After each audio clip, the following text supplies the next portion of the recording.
এই পর্যায়ে আমাদের সামনে বক্তব্য নিয়ে আসবেন ভাই মোহাম্মদ মাজুল ইসলাম জামাতে খুসুসি।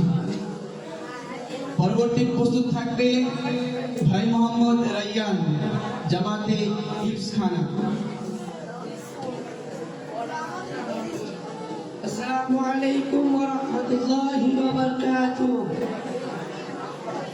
نحمده ونصلي على رسوله الكريم أما بعد أعوذ بالله من الشيطان الرجيم بسم الله الرحمن الرحيم واعبدوا الله ولا تشركوا به شيئا وبالوالدين إحسانا صدق الله العظيم الجنة تحت أقدام الأمهات الحمد لله أنجمن جمعية الطلبة أجداء شطر বার্ষিক প্রতিযোগিতামূলক অনুষ্ঠানে আমার পাশে বসা সম্মানিত বিচারক মণ্ডলী এবং আমার সামনে উপস্থিত দেশের দূর দূরান্ত হতে এলেন প্রিয় ছাত্র ভাইরা, সকলকে জানাই আন্তরিক শুভেচ্ছা ও অভিনন্দন।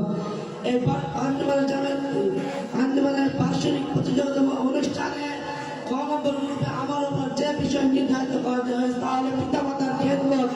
আল্লাহ চায় তো উক্ত বিষয়ে আমি কিঞ্চিত পরিমাণ আলোকপাত করার চেষ্টা করবো ইনশাআল্লাহ। আমাদেরকে সর্বপ্রথম জানতে হবে পিতামাতা কারা। পিতামাতা তো ব্যক্তিরা দিন রাত পরিশ্রম করে, দিনের পরে দিন রোদে পুরে বৃষ্টিতে ভিজে আমাদের সন্তান মুখে হাসি দেওয়ার জন্য রোদে পুরে বৃষ্টিতে ভিজে পরিশ্রম করে। আমরা তো ওই ব্যক্তি যে 10 মাস 10 দিন গর্ভে ধারণ করেছে এবং বুকের নিস্তার 2 বছর পান করেছে, একদিন নয় 2 দিন নয় 5টি বছর আমাদেরকে আঁকড়ে রেখেছেন। কথা বল ঠিক কিনা? আজকে আমরা সেই মাকে আমরা আজকে ভুলে গেছি, সেই মাকে আমরা ভুলে গেছি। তোমার এই দুনিয়াতে সন্তান যখন দুনিয়াতে ভবিষ্যৎ হয় তখন এই সন্তান মনে করে আমি পৃথিবীতে সবচেয়ে শ্রেষ্ঠ সন্তান, আর সেই সন্তান মনে করে আমি পৃথিবীর সবচেয়ে শ্রেষ্ঠ মা পেয়েছি। আর সেই সন্তান যখন বিবাহ করে তখন সে সন্তান তাকে তার মাকে শত্রু ভাবে, তার মাকে শত্রু ভাবিয়া তার মাকে রেখে আসে সে বৃদ্ধাশ্রম নামক এই কারাগারে। কথা ঠিক কিনা?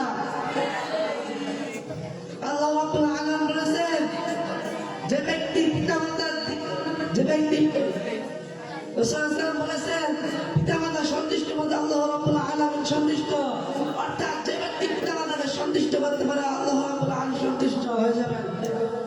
আল্লাহ রাব্বুল আলামিন বলেছেন ওয়াবিল ওয়ালিদাইনি ইহসানা, তোমরা পিতামাতার সাথে ভালো ব্যবহার করো, তোমরা পিতামাতার সাথে সৎ ব্যবহার করো, আর তোমরা পিতামাতার জন্য দোয়া করো।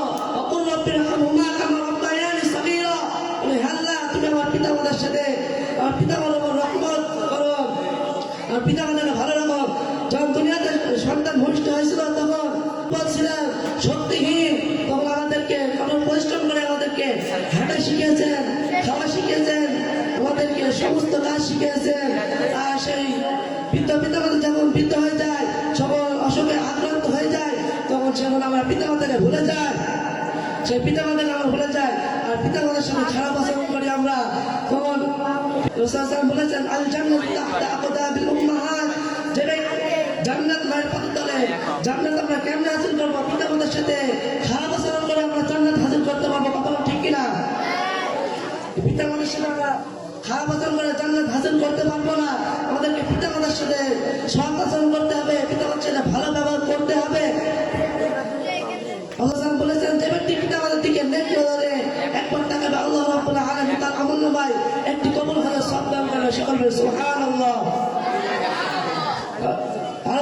আল্লাহ রাসূলকে জিজ্ঞাসা করেন, বলেন কোন ব্যক্তি যদি প্রতিদিন একইবার দৃষ্টিপাত করে তারও কি একইবার সব হবে? রাসূল বললেন আমার আল্লাহ শক্তিমান, আমার আল্লাহ সব কিছু দিতে পারেন। কোন ব্যক্তি যদি 100 বার দৃষ্টিপাত করে আমার আল্লাহ রাব্বুল আলামিন 100 কবুল হাজার সব দান করে। সকল বলে সুবহানাল্লাহ।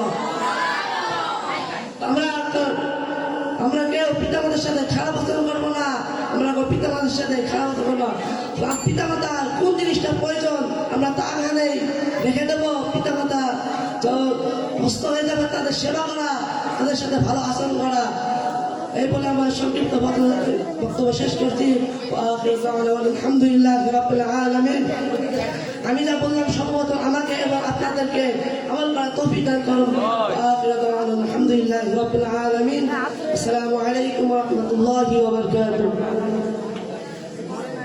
মারহাবা, মাশাআল্লাহ। ভাই মোহাম্মদ মাজিদুল ইসলামকে